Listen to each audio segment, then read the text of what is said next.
मैं आशीर्वाद पाके आज अभिभूत हूं।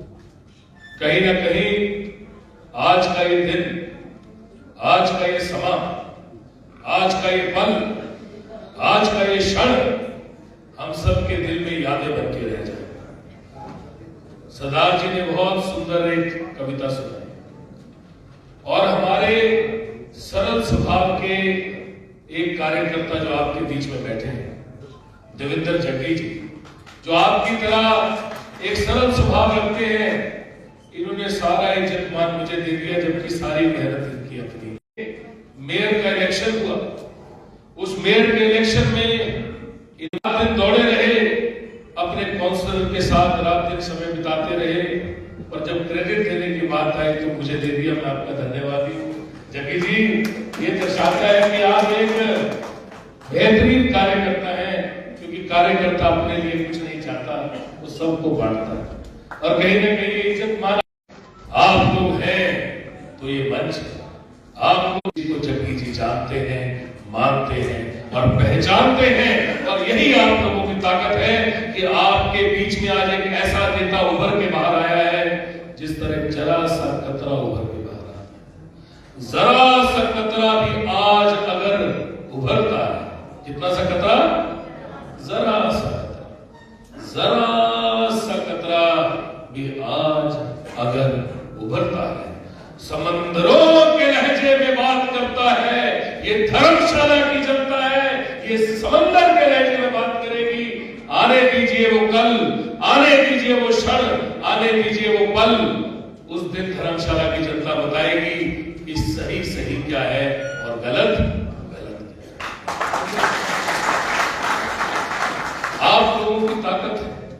सम्मानित मंच पे बैठे हुए सभी सम्मानीय लोग, आप लोग यहाँ पे आए, इन कार्यकर्ताओं ने ये सम्मानित मंच पे बैठने को दिया है। जब तक इस मंच पे बैठे हुए हम सभी लोग इस चीज को पहचानेंगे कि कार्यकर्ता ने ये मंच बनाया है और इनकी वजह से हम बैठे हैं, तब तक ही ये मंच हमारे लिए सजेगा। जिस दिन हम नहीं बनाएंगे, उस दिन मंच पे बैठने लायक कार्यकर्ता नहीं छोड़ेगा। आज मैं आपसे कुछ बातें करने आया हूं। चुनाव का समय है, और चुनाव के समय में जिस तरह से भाई जग्गी जी ने कहा कि जरूर ये निर्णय हम सब ने इकट्ठे बैठ के लिए, मैं अपने को श्रेय कभी नहीं देता। मुझे लगता है कि उतना ही श्रेय उन लोगों को जाता है जो मेरी बात को सुनते हैं, मानते हैं। और जब मैंने ये बात अपने टीम से की, परिवार से की, और मैंने कहा, राणा जी भी आए उस दिन, हरभजन जी भी थे, पप्पी जी भी थे, आप सब भी थे, और आपके धीमान साहब भी थे, पिंटा जी भी थे, कारगी जी भी थी, मनोज जी भी थे, चोपड़ा जी भी थे, सबके सब लोग जब वहां बैठे थे, राम स्वरूप जी भी थे, और सब लोगों ने जब बात की, और जितने भी आप आगे बैठे उनमें से भी अधिकतर लोग वहां पे थे। मैंने कहा कि आपके कार्यकर्ता बाहर निकल के आ चुके हैं, आपके कार्यकर्ता नीचे बैठे, चौधरी साहब ने खड़े होना, आप भी थे। आपने मुझे उस दिन कहा कि सर, कार्यकर्ता जो है ये इलेक्शन धर्मशाला की जनता लड़ रही है, जग्गी जी नहीं लड़ रहे, ये धर्मशाला की जनता का इलेक्शन है। और जनता क्यों लड़ रही है? क्योंकि जनता को उम्मीद है, जनता जानती है कि आज जो इलेक्शन है वो एक तरफा हो जाए। इन्होंने भ्रम पैदा किया, इन्होंने लोगों को ठगने का काम किया, लोगों को झूठे दिलासे देने का काम किया, इनको मौका दिया गया। पिछली बार ये यहाँ पे आए, लोगों ने सर पे बिठाया, लोगों ने इनको सोचा कि ये अच्छा काम करेंगे। यहाँ पे जब धर्मशाला में बतौर प्रत्याशी पहुंचे, तो लोगों ने कभी नहीं इनसे पूछा, इन पे विश्वास किया। जब पहली बार ये चुनाव लड़े, इन्होंने अपने तेवर तभी दिखाना शुरू कर दिया, तभी आपने बोलना शुरू कर दिया कि ये स्विच ऑफ हो चुकी है। ये 2012-17 की बात है, क्योंकि हमारी मेमोरी थोड़ी, अपनी जिंदगी में हम इतने व्यस्त होते हैं कि भूल जाते हैं। पर 2012-17 में जब ये बतौर मंत्री थे, तभी इन्होंने अपने तेवर दिखाना शुरू कर दिया, और उसी वजह से आपने 2017 के बाद चाहे जितना भी बड़ा इनको इन्होंने पैसा भी लगाया, बाकी चीजें भी की, धन बल दोनों का इस्तेमाल किया, पर आप लोगों ने इनको हरा के और दूसरी बार में चुनाव हारे। जैसे धर्मशाला की जनता ने इनको बाहर उठाया, धर्मशाला की जनता को दोबारा लगा कि शायद इनको समझ आ गई, क्योंकि लोग मौका देते हैं, सोचते हैं कि चलो सरकार आ रही है, सरकार के नुमाइंदे हैं, ट्रेन चल पड़ी है, गाड़ी चल पड़ी है, इसमें सब इंसान सोचते हैं कि हमने सवार होना है, क्योंकि हर इंसान प्रगति, तरक्की, विकास के साथ चलना चाहता है। और सबको पता था कि कांग्रेस आ रही है। ये जनता की आवाज थी, कर्मचारी की आवाज थी, बेरोजगार की आवाज थी, युवाओं की आवाज थी, महिलाओं की आवाज थी, आम इंसान की आवाज थी कि कांग्रेस पार्टी को लाना है। और ये क्यों थी, उसके ऊपर भी सोचना पड़ेगा। हमारे देश के अंदर एक ऐसा माहौल बनाया गया था, प्रदेश के अंदर एक ऐसा माहौल बनाया गया था कि लोगों को झूठे वायदे और दिलासे देकर ठगा दिया था। कहा गया था कि 15-15 लाख रुपए आपके खातों में डलवा दिया जाए। कहा गया था कि अच्छे दिन आने वाले हैं। कहा गया था कि आपके यहां खुशहाली आने वाली है, घर घर में रोजगार आने वाला है, 15-15 लाख रुपया एक एक खाते में जाने वाला है। अगर एक परिवार में 5 खाते हैं तो 75 लाख रुपया आने वाला है। अगर 6 खाते हैं बैंक के तो 90 लाख रुपया आने वाला है। हर किसी को उम्मीद थी। लोगों को कहा गया था कि हवाई चप्पल पहनने वाला हवाई यात्रा करेगा। आज मुझे हवाई चप्पल वाले तो बहुत नजर आते हैं, पर हवाई यात्रा करते नहीं नजर आते। वो बड़े शख्स दिल्ली में बैठे नहीं नजर आते। हवाई यात्रा करेंगे तो अपने पैसे से करेंगे, कोई उसके लिए पैसा नहीं देगा। झूठ बोला गया था कि 2 करोड़ नौकरियां प्रति वर्ष पूरे देश में लगाई जाएगी। मतलब एक साल में 2 करोड़ नौकरी, तो 10 साल में 20 करोड़ नौकरी है। मतलब देश में एक भी बेरोजगार नहीं रहना था, बेरोजगारी खत्म हो जानी थी। कहा गया था कि 2022 तक, आज क्या चल रहा है 2024, कहा गया था कि 2022 तक सभी कच्चे घर देश के पक्के कर दिए जाएंगे। आप लोग गांव में बसते हैं, हम लोग गांव में बसते हैं, और गांव में हम देखते हैं जब जाते हैं कि कितने कच्चे घर हैं। मेरे पास रोज एप्लीकेशन आती है, 900 पेंडिंग घर है वेलफेयर डिपार्टमेंट के पास नगरोटा बगुआ में। 900 कच्चा घर जो बीपीएल परिवार का है, गरीब परिवार का है, जो आज कच्चे से पक्का होना है, जिसके लिए पैसे मिलने हैं, और उनको देने के लिए एक कतार लगी है 1000 लोगों की। सिर्फ एक विधानसभा में जो बीपीएल परिवार के हैं, तो बाकी परिवार भी हैं जिनके कच्चे घर हैं। एक झूठे वायदे किए गए थे जो असलियत से बहुत परे थे। कहा गया था महंगाई खत्म हो जाएगी। आज सिलेंडर कितने का है? गैस का सिलेंडर कितने का है? आप में से कोई बोले? कांग्रेस जब थी तब कितने का था? कितने का था जी? 400 रुपए का। मतलब 400 पहुंचने में 60 साल। 700 का तेल।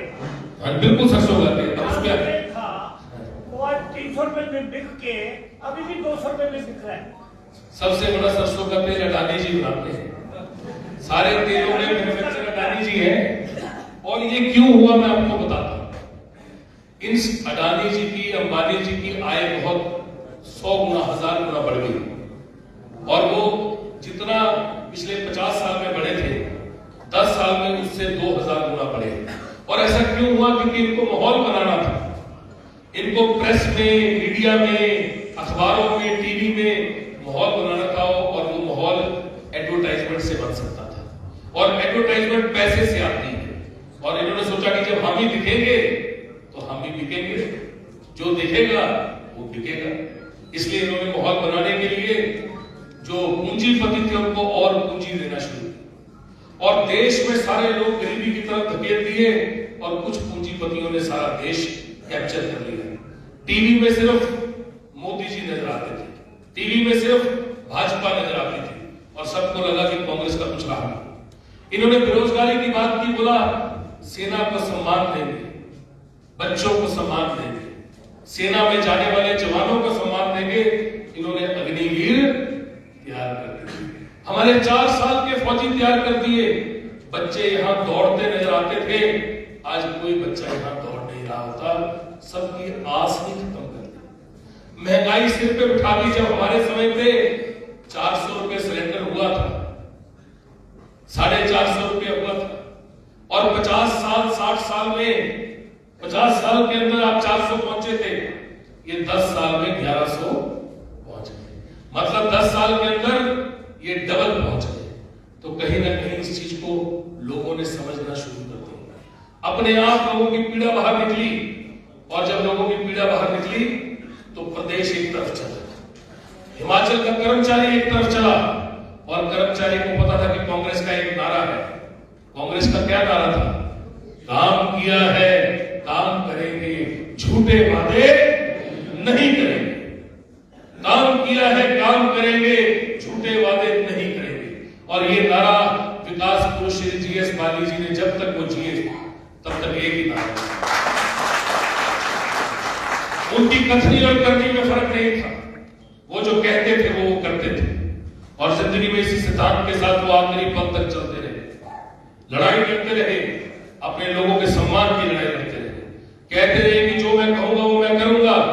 एक आम आदमी जो आखिरी पंक्ति में आखिरी व्यक्ति बैठा है, मुझे उसकी आवाज बनना है, मुझे उसकी लड़ाई लड़नी है, मुझे उसके दुख को पहचानना है, मुझे उसकी पीड़ा को पहचानना है, मुझे उसके दर्द को पहचानना है और उसको आगे लेके जाना है। उसी के चलते नगरोटा के विकास की गाथा लिखी गई। आज धर्मशाला और नगरोटा का छोटा सा कंपैरिजन मैं करूंगा। धर्मशाला हिमाचल प्रदेश की दूसरी राजधानी का स्टेटस है। एक विधानसभा शिमला में है और दूसरी विधानसभा कहां पे है? धर्मशाला में। ये विधानसभा हमारे से बहुत पहले बन गई। जब हम छोटे बच्चे थे उसमें कांग्रेस पार्टी का रोल रहा, स्वर्गीय श्री राजा वीरभद्र जी का रोल रहा, श्री जीएस बाली जी का रोल रहा, और बहुत से और नेताओं का रोल रहा। उस समय ना तो मैं उस टाइम स्कूल में पढ़ता था और सुधीर शर्मा जी उस टाइम कॉलेज में पढ़ते थे। हम लोगों का उसमें रोल नहीं है, हमारे पूर्वजों का रोल है। धर्मशाला के अंदर जिले का हेडक्वार्टर पूरे कांगड़ा जिले का धर्मशाला है। धर्मशाला में सारे दफ्तर है। धर्मशाला के अंदर सारे डीसी एसपी सब धर्मशाला बैठते हैं। धर्मशाला में कॉलेज कब आया? गवर्नमेंट कॉलेज 1926 में। धर्मशाला के अंदर रीजनल सेंटर बहुत पहले आ गए जब हम छोटे छोटे थे। धर्मशाला के अंदर सारे कॉलेज पहले आ गए, धर्मशाला में सारे दफ्तर पहले आ गए। धर्मशाला का सारा विकास हो चुका था क्योंकि ये हमारे जिले का हेडक्वार्टर था। धर्मशाला कांगड़ा जैसे सबसे बड़े जिले का, जिसमें इतने सारे विधानसभा क्षेत्र हैं, उसका हेडक्वार्टर है। और उस हेडक्वार्टर के नाते धर्मशाला को उसका शेयर मिलता है, जिले के हेडक्वार्टर का शेयर मिलता है। पर इनके टाइम पे सिर्फ एक चीज आई और वो थी क्या? Smart city. अब वो स्मार्ट सिटी कैसे आई उसके ऊपर जाना पड़ेगा। हमारे हिमाचल में दो प्रैक्टिकल, एक हमारी शिमला और एक धर्मशाला, दो विधानसभा है। एक शिमला हमारा कैपिटल है और दूसरा हमारा जो विंटर कैपिटल है वो धर्मशाला को बोलते हैं। जब स्मार्ट सिटी हिमाचल प्रदेश को मिली तो दो जगह को मिली। स्मार्ट सिटी इनका मंत्रालय था यूपी का, और यूपी के मंत्रालय के अंदर स्मार्ट सिटी आई। आज 12 साल हो चुके हैं, स्मार्ट सिटी का काम ही चल रहा है, काम ही खत्म नहीं हो पाया। कभी दीवारों का ऊपर काम हुआ, कभी बाकी चीजों के ऊपर हुआ, कभी कोई चीज बनी, कभी कोई चीज नहीं। और मैं ये हमेशा कहता हूं कि आप साथ के विधानसभा को देखिए, क्या धर्मशाला में जोनल हॉस्पिटल बढ़ पाया? टांडा मेडिकल कॉलेज नगरोटा बगुआ में प्रदेश का सबसे बड़ा मेडिकल कॉलेज है। नगरोटा बगुआ के अंदर प्रदेश का सबसे बड़ा इंजीनियरिंग कॉलेज है। नगरोटा बगुआ के अंदर प्रदेश का सबसे बड़ा फार्मेसी कॉलेज है। नगरोटा बगुआ के अंदर 3 ITI है और प्रदेश की मॉडल ITI भी नगरोटा बगुआ के अंदर है। 3 ITI, एक विधानसभा क्षेत्र। नगरोटा बगुआ के अंदर 2 गवर्नमेंट के डिग्री कॉलेज है। नगरोटा बगुआ के अंदर चहुमुखी विकास, आप MBA, MCA, होटल मैनेजमेंट, दुनिया का कोई भी कोर्स रख लीजिए, आर्किटेक्चर, मैकेनिकल, हर तरह की इंजीनियरिंग के कोर्सेज हैं। और इस बार जो बचा हुआ था कंप्यूटर साइंसेज, जिसमें 50 करोड़ रुपए लग गए, वो भी मैंने मुख्यमंत्री जी से ले लिया। एक कॉलेज बचा हुआ था नर्सिंग कॉलेज, हिमाचल का सबसे बड़ा, वो भी मैंने मुख्यमंत्री जी से ले लिया। हिमाचल प्रदेश का सबसे बड़ा टूरिज्म का हब 350 करोड़ रुपए का प्रोजेक्ट भी मैंने मुख्यमंत्री महोदय से ले लिया। आज आप ये देखिए कि नगरोटा भगवा में बनाने के लिए विकास पुरुष श्री GS बाली जी ने एक अथक प्रयास किया। कॉलेज जितने देश में, पूरे हिंदुस्तान में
उन्होंने कहा कि आप मेरी मदद कीजिए।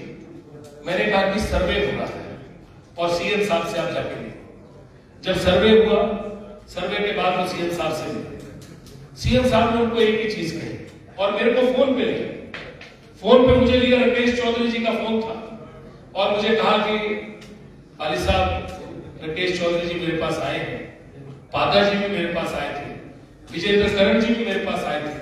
मैं सिर्फ एक चीज आपको कहना चाहता हूं, अगर राकेश चौधरी जी ने भाजपा का इलेक्शन पिछली बार भाजपा इनको अकोमोडेट करता, आज हमारा मुद्दा यह है कि सुधीर शर्मा कांग्रेस छोड़ के भाजपा की टिकट से लड़ रहा है। हम क्या बोलेंगे कि भाजपा छोड़ के अब कोई और कांग्रेस की टिकट से लड़ रहा है, तो कार्यकर्ता बहुत सारे इस बात को ले नहीं पाएंगे। उन्होंने कहा कि हमें अपने कार्यकर्ता को टिकट देनी है और कार्यकर्ता का ही मैं सर्वे करा रहा हूं, इसलिए मैं टिकट नहीं दे पाऊंगा। मैंने राकेश चौधरी से हाथ जोड़ के माफी मांगी। मैंने कहा कि मैंने आपकी बात की, पर क्योंकि अभी मुख्यमंत्री कह रहे हैं कि कांग्रेस के कार्यकर्ता को ही टिकट देना है और आप बीजेपी से चुनाव लड़ चुके हैं और वो कह रहे हैं कि हमारा मुद्दा ही नहीं रहेगा, सुधीर शर्मा भाजपा से लड़ेंगे और पिछली बार आप कैंडिडेट भाजपा के रहे, आप कांग्रेस से लड़ेंगे, ये बात नहीं बन पा रही है, वो मना कर रहे हैं। और मैं जब तक टिकट अनाउंस नहीं होगी तब तक मैं धर्मशाला नहीं आऊंगा। जब टिकट अनाउंस हो गई तब भी मैं उनके पास गया, डार्ट रेस्ट हाउस में मैंने उनको उनके बेटे को बुलाया और मैंने उनसे बात की। मैंने कहा आज 1.5 महीना हो गया, कुल 15 दिन बचे हैं और ये 15 दिन धर्मशाला के भविष्य के 15 दिन। मेरी कांग्रेस पार्टी ने मुझे पूरे देश का राष्ट्रीय सचिव बनाया है। मेरी कांग्रेस पार्टी ने मुझे हिमाचल प्रदेश में पहली बार एमएलए बन के कैबिनेट रैंक का मंत्री बनाया। मेरी कांग्रेस पार्टी ने मुझे टूरिज्म का जो सबसे बड़ा डिपार्टमेंट है हिमाचल का, उसका चेयरमैन बनाया है। कांग्रेस पार्टी ने मुझे देश का स्टार प्रचारक बनाया है, जो सबसे बड़ी लिस्ट स्टार प्रचारक में निकली, जिसमें हमारे देश के सबसे बड़े नेता, मेरे नेता श्रीमती प्रियंका गांधी जी, मेरे नेता श्री राहुल गांधी जी, सोनिया जी, खड़गे जी, इन सबके नाम, सचिन पायलट जी, अलका लांबा जी, सबके नाम थे। उसमें हिमाचल प्रदेश से आपके भाई, आपके बेटे आरएस बाली का भी नाम है और मैंने कहा स्टार प्रचारक की लिस्ट में हमारा नाम आया और आज मेरी पार्टी ने मुझे इंचार्ज बना के धर्मशाला भेज दिया, तो मुझे ये पार्टी का धर्म भी मैंने ठीक किया कि गलत किया, भाई आप लोग बताइए। अगर ठीक किया तो हाथ खड़े करके मुझे बताइए। ठीक, बिल्कुल ये धर्म था। अगर मैं 15 दिन भी अपनी पार्टी को नहीं दूंगा तो कहीं ना कहीं गद्दारी होगी पार्टी के साथ, और मैंने कहा गद्दारी आरएस वाली नहीं कर सकती। जब मुझे एमपी के लिए कहा गया कि पार्लियामेंट के लिए आपका सर्वे में सबसे ऊपर नाम है, तो मैंने सार्वजनिक चिट्ठी लिखी अपने नेता को। मैंने कहा कि नगरोटा की सेवा करने दीजिए, 1 साल हुआ है, 4 साल और मेरे को 5 साल के लिए चुना गया है।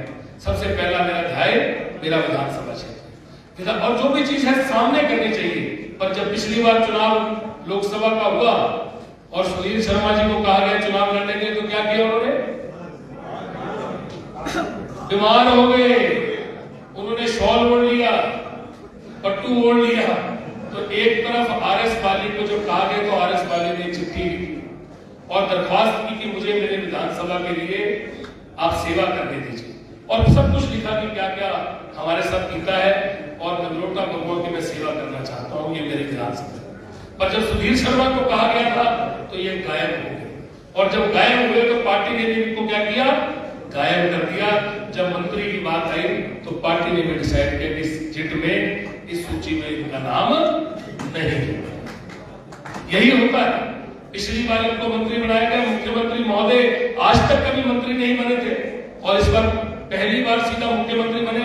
ये भी इंतजार करते, धर्मशाला के लोगों के साथ रहते, आपकी ट्रांसफर कराते, आपके काम कराते, बच्चों की नौकरियां लगवाते, डंगे लगवाते, आपके घर के जो घर के काम है, चाहे नलकों के काम है, चाहे बिजली के काम है, छोटे छोटे काम करते, लोगों के बीच में से दोबारा जीत के जाते, कोई ना कोई मौका इनको जरूर मिलता। इसलिए ऐसे आदमी के साथ चले जो आपके साथ खड़ा रहे और आपके छोटे छोटे काम में अपना काम समझे, आपके हर काम को अपना काम समझ के काम करे। मैं सिर्फ इतना कहना चाहता हूं, इनको एमएलए आप बनाइए, आगे इनको नेता भी आप बनाएंगे और हम बनाएंगे, और आगे बढ़ा के धर्मशाला को उसके हक का जो सब कुछ मिलना है उसकी लड़ाई भी हम इकट्ठे मिलकर लड़ेंगे, क्योंकि धर्मशाला हम सबका है। ये हमारा धर्मशाला को उसका हक जो है वो हम हमेशा करेंगे। कांगड़ा जिले की लड़ाई, कांगड़ा की आवाज और कांगड़ा जिले की जो इंपॉर्टेंस है उसको कभी मिटने नहीं दिया जाएगा। कांगड़ा सबसे बड़ा जिला है और जैसे बाकी जिले हैं, जैसे हिमाचल प्रदेश एक समुद्र की तरह इकट्ठा है, पर कांगड़ा जिला उसमें बहुत बड़ी भूमिका निभाता है।